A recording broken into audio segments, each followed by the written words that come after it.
Before we talk about Abraham Lincoln, we need to get one thing straight. He did not start as a great man.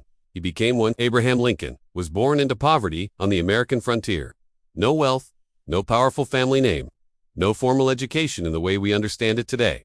What he had instead was time alone and a habit of thinking carefully. Lincoln worked as a laborer, a shopkeeper, a surveyor, a lawyer. He failed in business. He lost elections. He was awkward in conversation and deeply aware of his own limitations.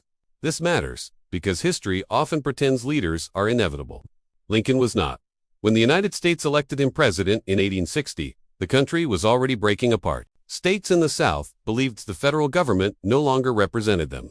The question of slavery had been avoided for decades, postponed rather than solved.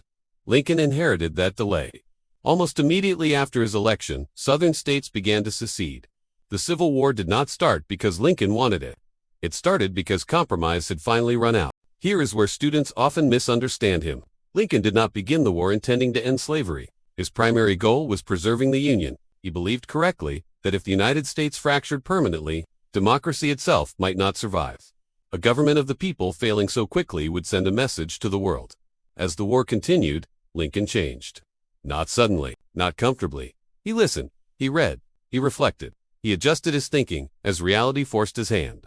By 1863, he understood that the war could not be morally separated from slavery.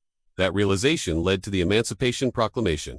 It did not free all enslaved people immediately, but it changed the meaning of the war. From that moment on, the conflict was no longer just about unity, it was about justice.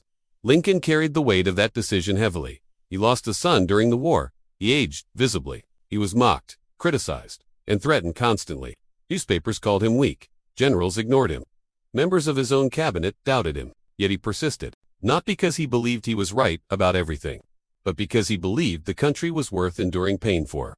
Near the end of the war, Lincoln gave a short speech, what we now call the Second Inaugural Address.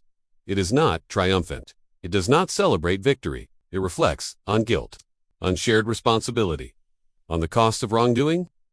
That alone tells us a great deal about his character. Just days after the war effectively ended, Lincoln was assassinated. He did not live to see the nation rebuild. History often freezes him at that moment as a martyr, as a symbol. But if we step back, the real lesson of Abraham Lincoln is simpler and more uncomfortable.